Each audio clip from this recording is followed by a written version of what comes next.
Hello.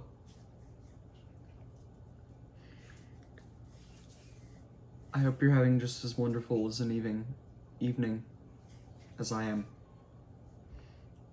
Mine's going quite well. Moderately well. Good enough.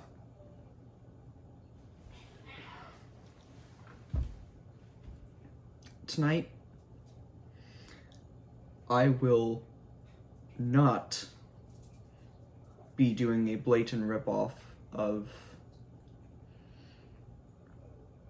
that one YouTube channel where it's a guy with the slicked back hair in a suit eating fast food in his car.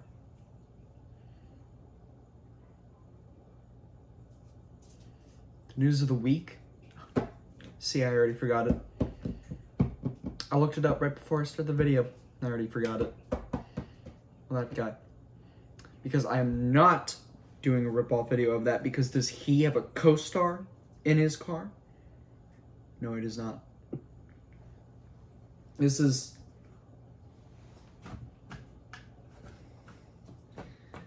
Gerald, you need to take better care of your shirt. This is Gerald, my roommate. I have two roommates, Harold and Gerald. This is Gerald. Harold doesn't eat much. He's not a big eater, which is fine because he's a pretty stout fella, but I don't think he heard that. But I digress. Here I have a homemade meal.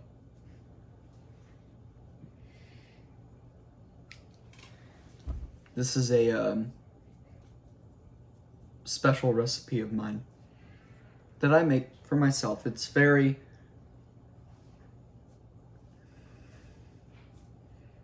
lowbrow. I have for dinner 4, and only 4, and no more than 4 chicken nuggets. I'm not counting the amount of tater tots I have, because 20 or above. Tater tots, baby carrots, and in the middle of it all, the sacred sauce. Ranch dressing. To drink, I have hashtag not sponsored, Milo's sweet tea. Not sponsored. They don't even know I exist. In my special, well, I need to turn it this way for you to see it. Train mug, steel, iron mug, I don't know.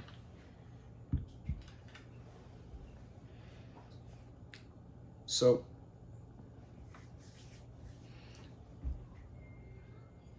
through the duration of this video,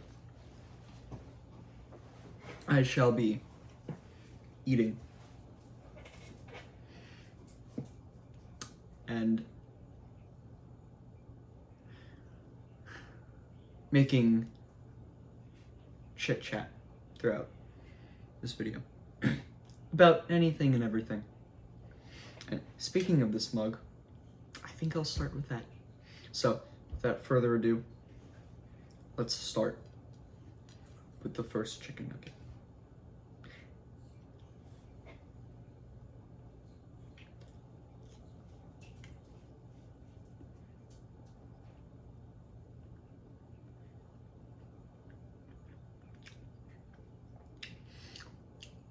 Please excuse me for a moment. I just realized I forgot a napkin. I'll be right back.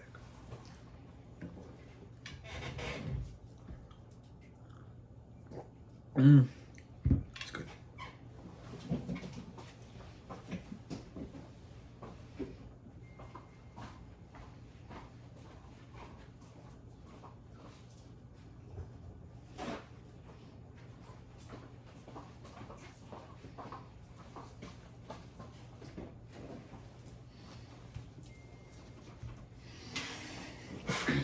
Much better. The table feels a little more filled now. Won't you agree? So this mug I got from a very interesting store in Mississippi called The Lucky Rabbit. Oh, amazing store. It's like an 80s and early 90s memorabilia museum, except you can buy half the stuff there. Imagine that. You go into a museum and you're able to buy half of their things on display. That's like a way to put it. It is a legit store. But it's set up with all these decorations everywhere. And just... it's... things here, there, and everywhere on shelves, in little nooks. And there's a whole room. It's 2 stories. And there's one room to the side where you gotta kind of step down a little bit. And it's a little teensy-weensy little room. It's a little dimly lit compared to the rest of the store.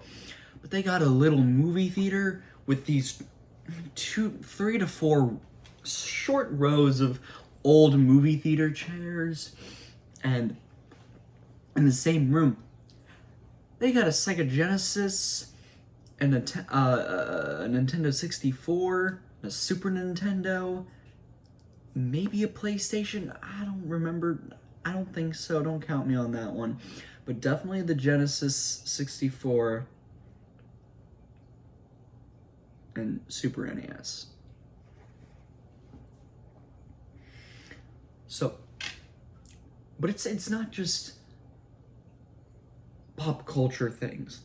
Like, it's got a whole bunch of Star Wars, Ghostbusters, old Disney movies, just anything and everything. But it's got a lot of antique stuff too, like furniture, a few items of clothing just sitting on little racks, silverware, and when I went, I wanted to buy something. I'm just not eating my food right now. That's okay, I'm talking. I wanted to buy something that looked really antique, but something that I would use. Like, I didn't want to buy just like a rack of old forks and spoons, because that's, like, come on, I want something interesting. And I found this. I would have liked something a little more pizzazzy, I suppose, but this would suffice. And I drink out of this all the time because I really do like it. It's got a little train on it, and I like it. Especially when I put root beer in it, because then I look like a pirate.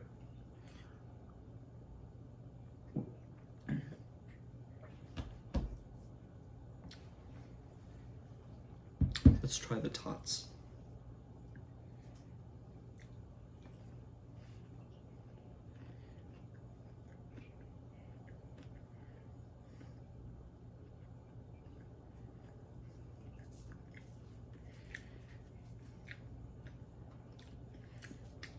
I like my food on the crispy side. So, this will suffice.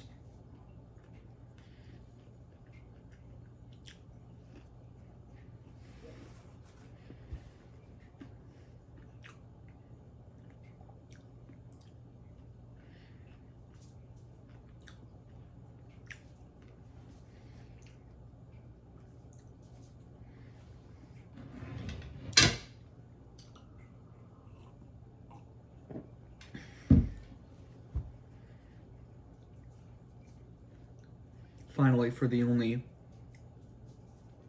thing that'll give me any health benefits, the baby carrots.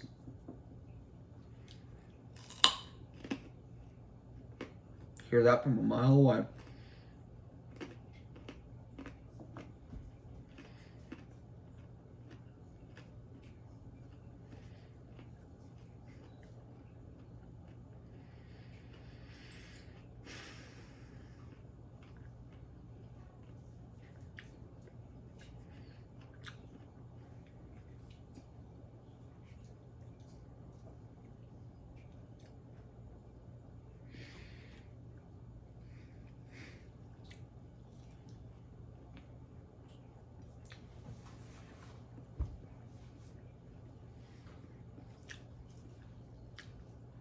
I suppose you can consider this mukbang.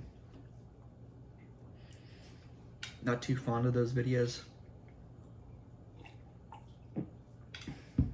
Look, do whatever makes you happy. I live by that standard all the time.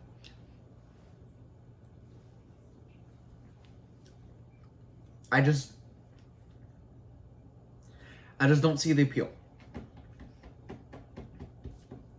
I don't know. Which I guess is kind of hypocritical, because I'm quite literally doing just that. I'm sitting down, filming a video,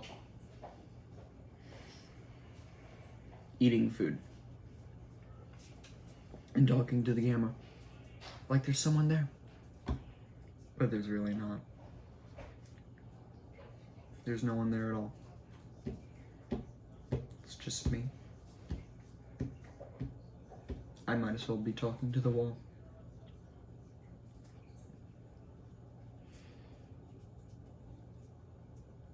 I might as well be talking to the wall.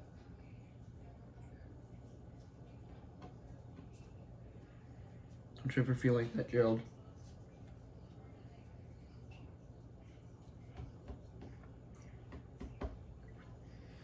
He does know how it feels. I can tell you.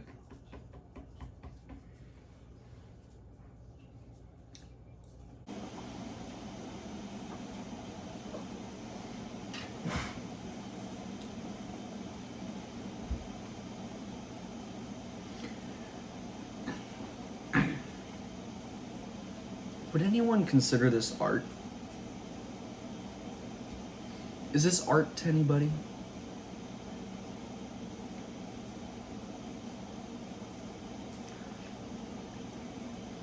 When we progress later down the years, really it would be more decades. Maybe a century or two even. Maybe.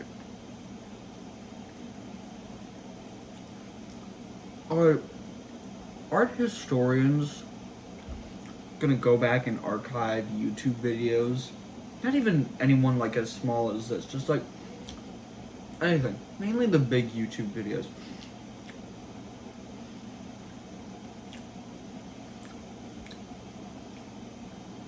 Are we still gonna have museums? And we're gonna display archived videos from years and years and years back in museums? Are we gonna even have museums anymore? Is everything going to be all technology? Virtual museums? That's been done already. Watched a whole video about it. Really interesting video.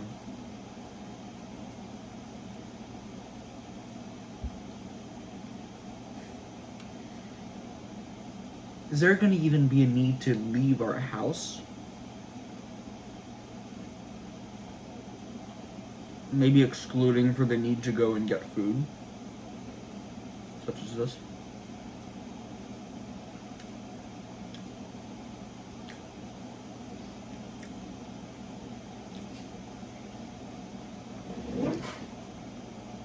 Literally every part of our lives, either one, be an online and or virtual deal.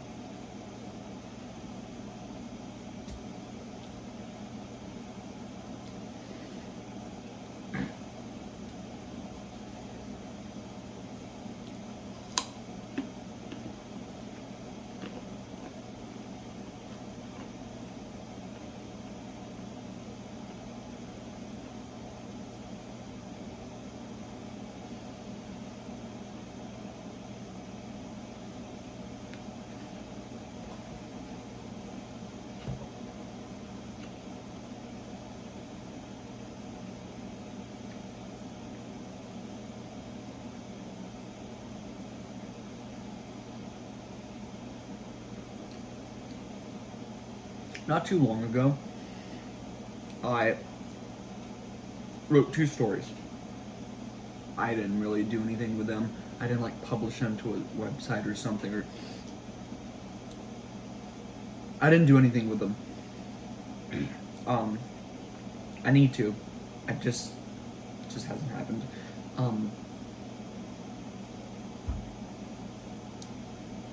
One of them is finished.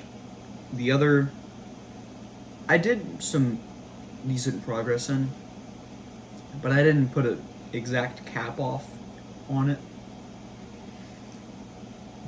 One of them was about, just burping up a storm. No, I think I got hiccups now.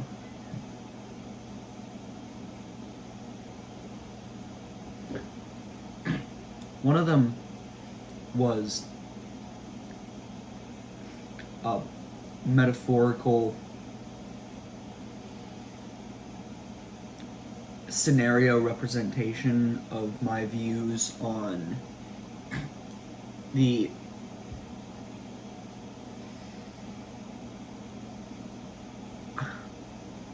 harmful over-commercialization in art today, particularly targeted to the filmmaking area, but I could say art in general. The basic premise is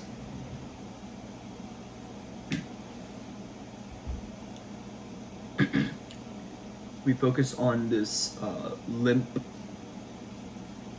naked, nameless human body who is paralyzed in the entire body. Head, more so neck to toe. Because this person's eyes are able to move around.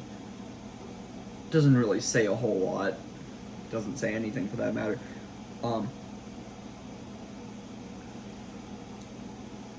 It's just from a third-person narrator perspective. And he lays on this cold, smooth, hard surface, like stone.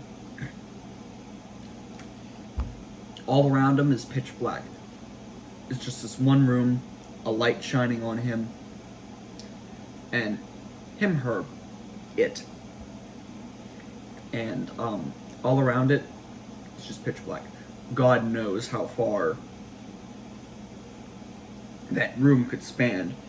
It couldn't even be a room, honestly. It could just be some black void. All around him there are these humanoid, fleshy creatures with canine-like heads. Red,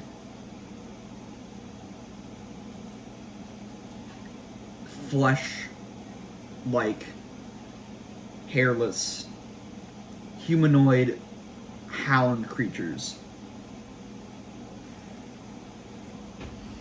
Hordes of them. And they all come in and out of the dark. This one comes in and goes out, another one comes in, so on and so forth. They're just scattered around all over the room. Again, you can't tell how many there are, because they're just everywhere. And it's pitch black, so you don't know. You don't know. You do not know. Now,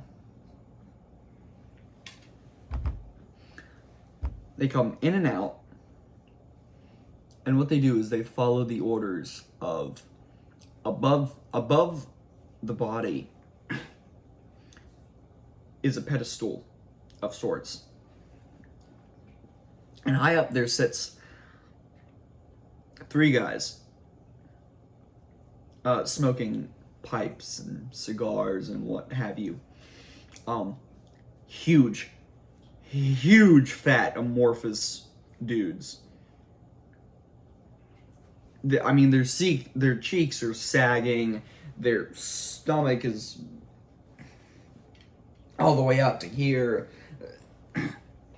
Huge, huge, huge dudes. And they give orders to these creatures, which, by the way, appear to have no eyes, but they can hear. Their eyes are more if there are permanently shut. They cannot see. They are blind. These men, high above the hounds and the body, give orders to these hounds. And they basically say, forget the vital organs of this body. Feast on the flesh. Feast on the skin. The nails, maybe. The ears. Muscle fragments. All those vital organs that the body needs to function. Liver, intestines, stomach, kidney, heart. Forget about those. Throw them to the side if you have to. And they do so. They ignore all the vital organs, throw them out to the side, and feast on the fat, the filler, if you will.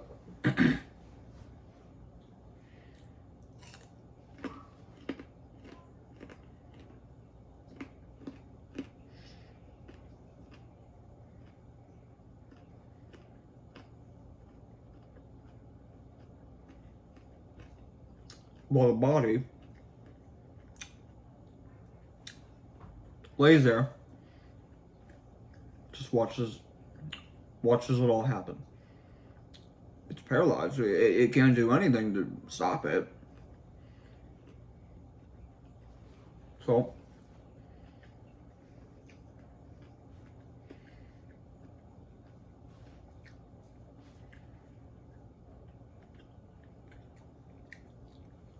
it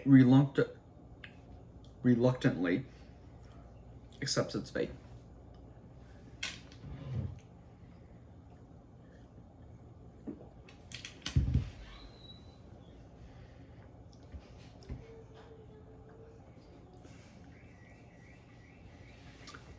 That's how the story ends.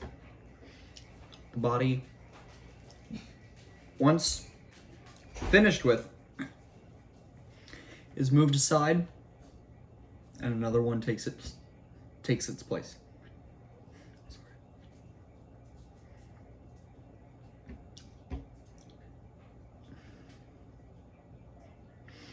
It's basically my view on.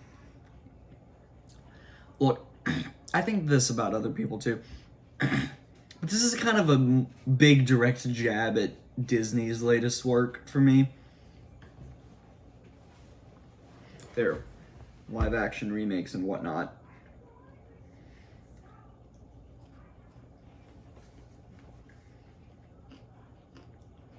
The men at the top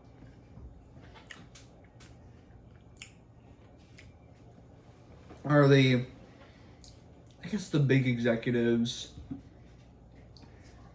corporations, businesses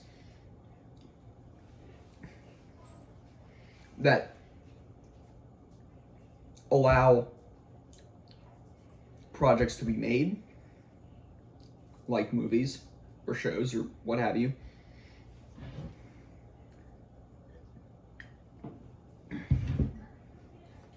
The body,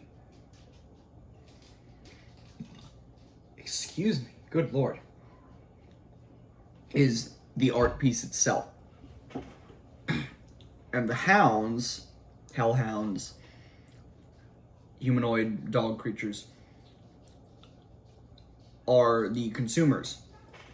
The mass majority public of people that take in these projects, art pieces, whatnot, and give their money to it, basically.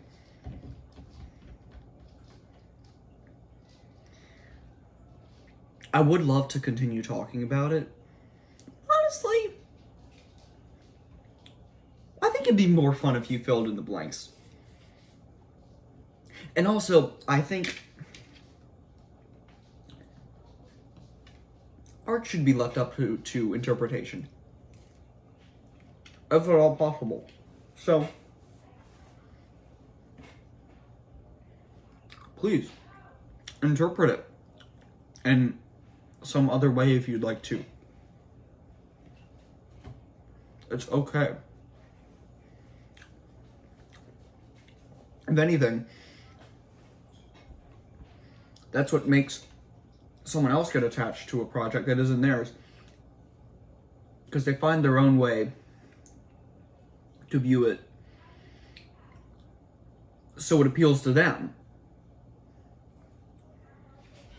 So, multiple interpretations should really be encouraged, I think.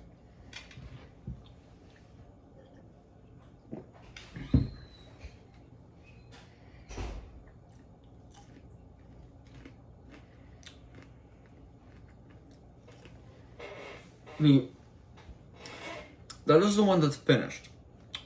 The second story, the one that's not exactly finished, is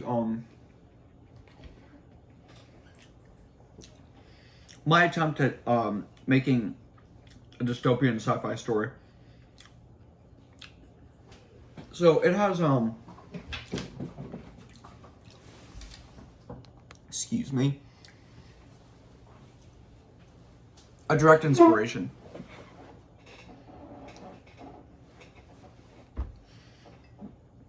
In Fahrenheit 451, 1984, because I was reading 1984 as an audiobook a little bit ago, and the short story by Harlan Ellison, I Have No Mouth and I Must Scream, I listened to that as well. So I was in a short dystopian sci-fi mood for a minute, so I tried my hand at writing my own. This story is about my satirical view on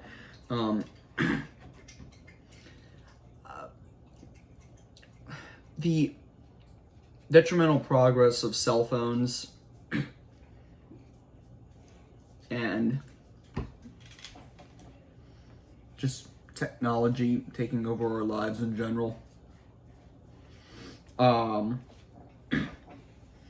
Basically, it starts in this pseudo-alternate human reality. Yeah, it basically is that. Starts off at kind of the beginning of man, and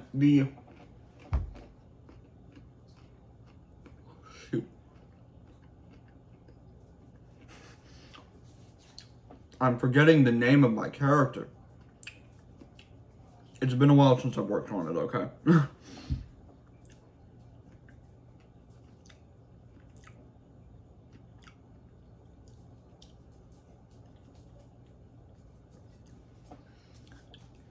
It was the great something.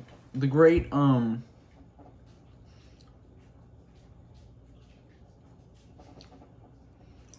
I really cannot remember the name of my own character. This is sad. This is sad, ladies and gentlemen.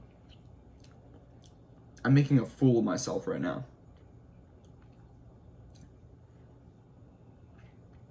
He was the great something. I'll just call him that for this duration. The great something. He comes down, and he's this almost metallic-esque man. He's nothing like these people have ever seen before. He comes down in a chariot, and these glistening metallic horses carry his chariot of silver, and he's just this marvel of a man. And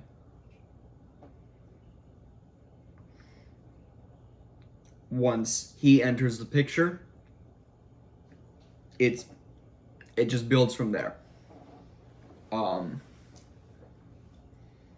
Technology grows and grows and grows, but as it grows, it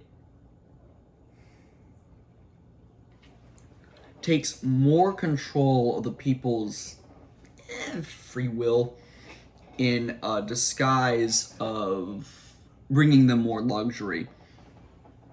So,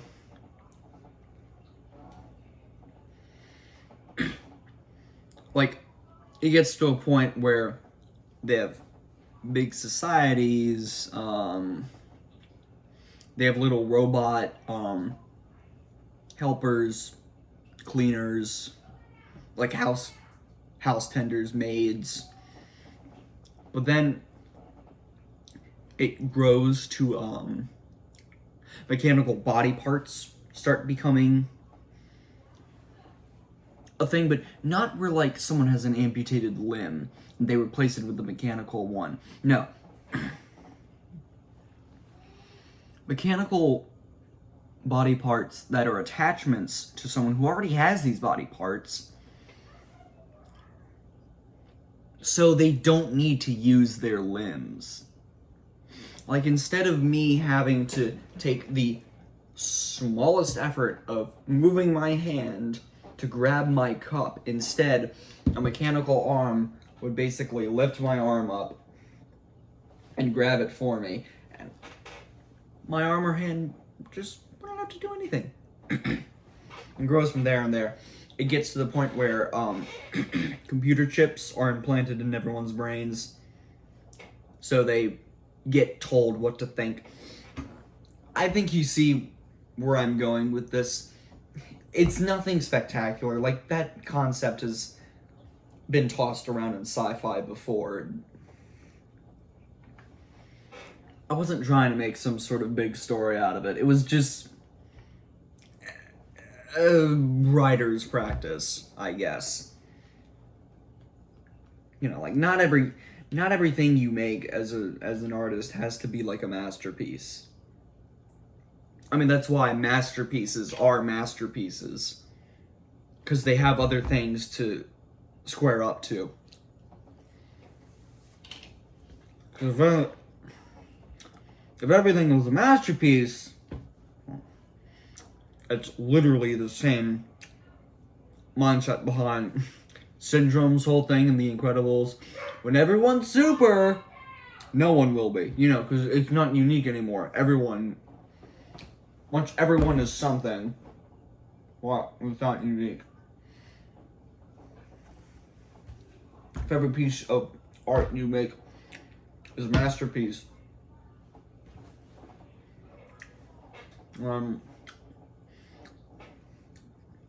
really, you don't have any masterpieces.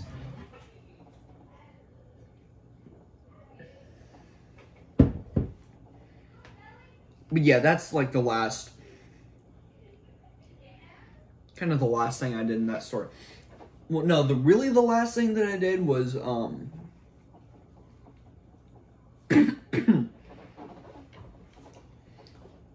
to combat the elements of weather. The society just basically makes a ginormous computerized dome around the entire city, and it emulates the weather. So if they wanted it to be cloudy, it could be cloudy. If they wanted it to be sunny, it's sunny.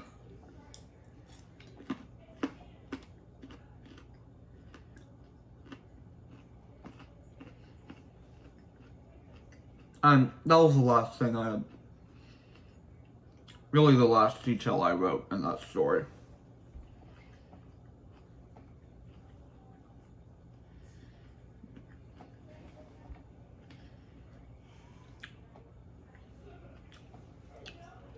Since then, I moved on to other projects.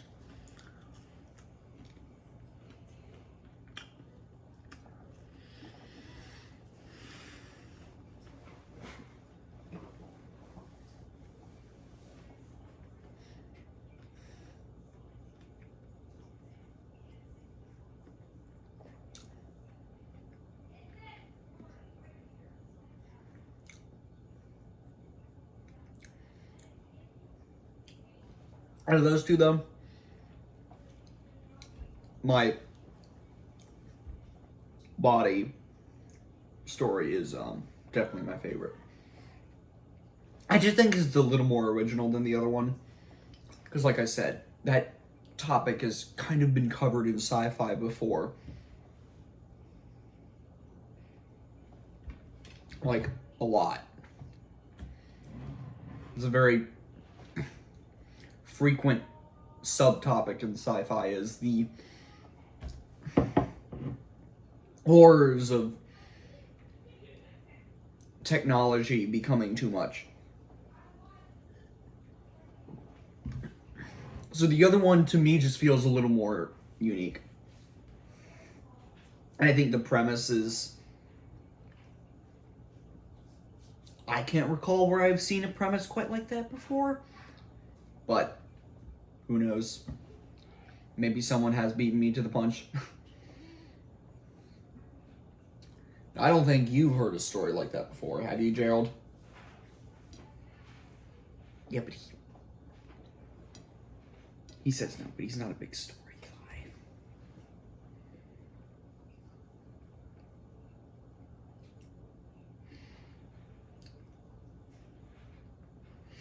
He's a little less formal than I am, but tries his best. You don't need to be. You don't need to be formal.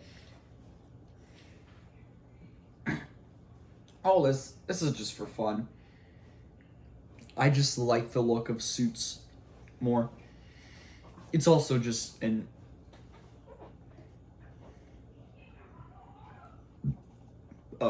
history enjoyer thing.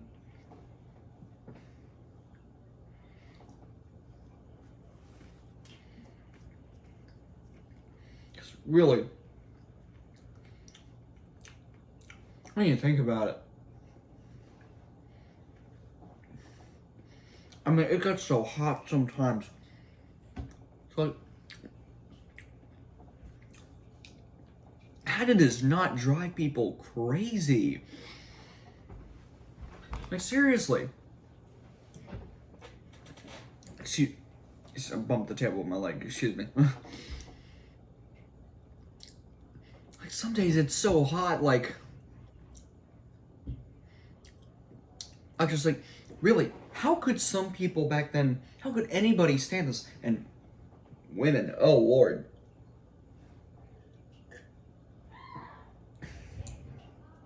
Women and men.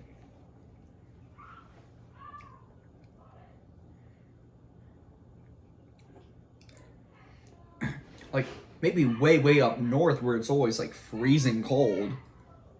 Yeah, sure, but more down towards the south? Good God.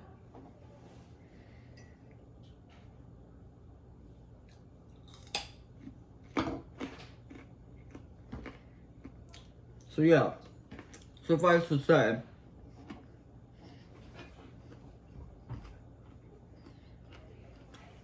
it's understandable why no one wears suits anymore. Unless if they have to.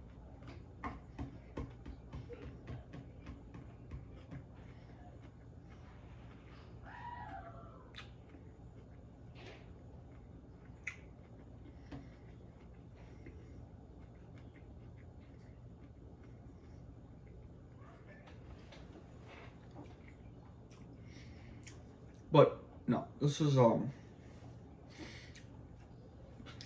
a collector's thing more than anything else.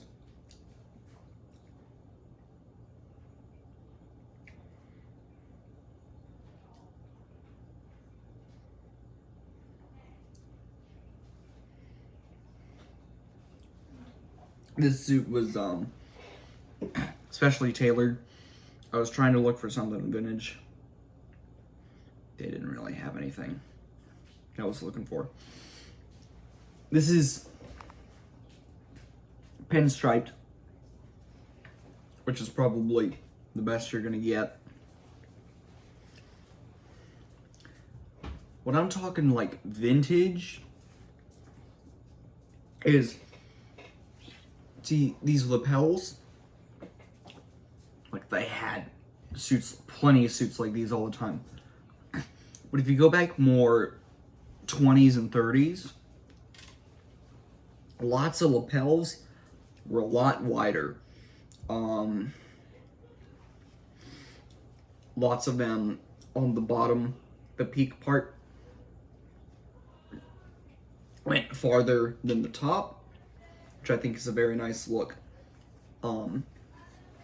Another very common thing, double-breasted. This is single. Well, yes. This is, so it's just one button that closes the jacket. A double-breasted, which I only have one. It's really nice. This is legit a vintage suit here. This navy blue one that I have. It's pinstriped. Got the peak lapels, the wide ones, and it's double-breasted. That's like uber vintage right there. So I mean, this is fairly modern, but still the pinstripes makes it, you know, I can put on a fedora and look like a gangster in this, but yeah, you know.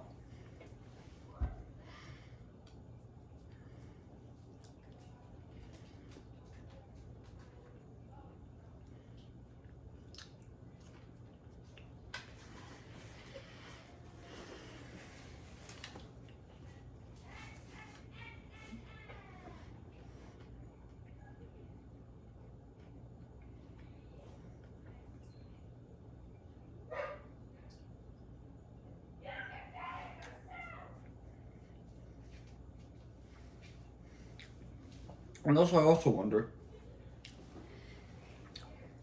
if someone watches this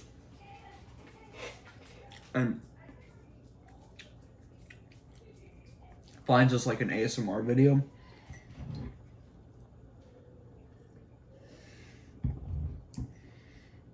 because I watch like unintentional ASMR frequently enough. I don't know.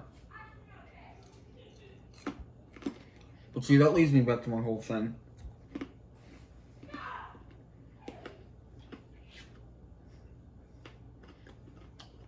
Art should be interpreted to the viewer. If someone wanted this to be an ASMR video, it's an ASMR video. If someone thought, no, this isn't an ASMR video, it's not an ASMR video. Original intent, it's not. But it could change.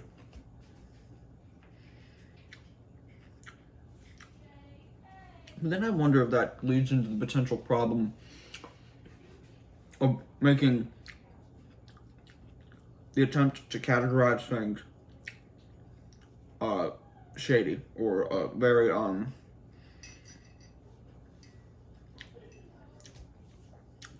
difficult. That's the whole thing with categorizing is, look, ultimately it doesn't mean a whole lot. It's just there to help us make things a little more concise and understandable. So when we do this whole thing of, oh, well, it can be whatever you want it to be. I don't know. Which one should we value more? Conciseness, or, for lack of a better way to phrase it, freedom? It might be the wrong way to word it. I don't know. But I think you get what I mean. I hope you get what I mean. Just don't take it the wrong way. If there is a wrong way to be taken out of that, I don't know. I don't know. Which one should we value more as an overall species society? I'm gonna go top off my sweet tea. Pardon.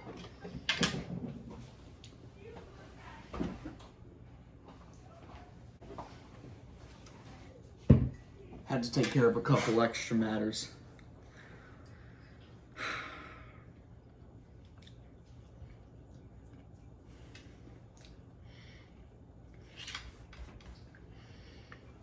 I need to end the video soon. This has gone on for quite a while. I'm a little disappointed though. I was hoping to share a brownie with you as well, but I don't know if I have enough time for that. Once I finish my dinner, that'll probably be it. Frankly, I probably don't eat it tonight anyways. I had ice cream earlier. I really, very likely, do not need an extra dose of sugary sugar.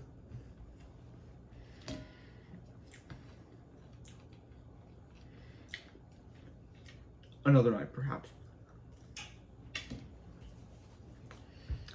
Which will probably end up being tomorrow. I digress.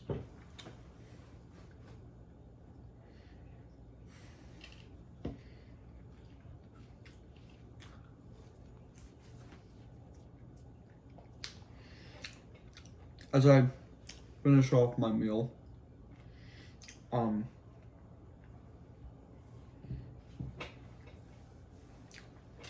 do thank you to whomever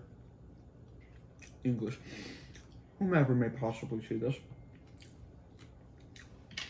Very likely next to nobody, but that's okay. It's okay.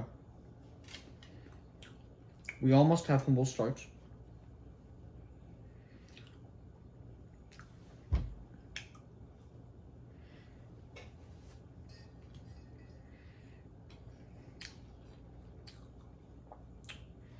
I hope you enjoyed dining with me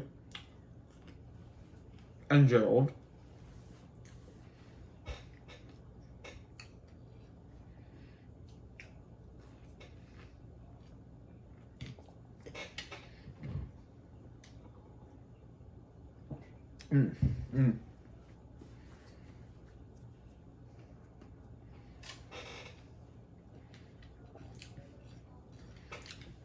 And I bid you all good night.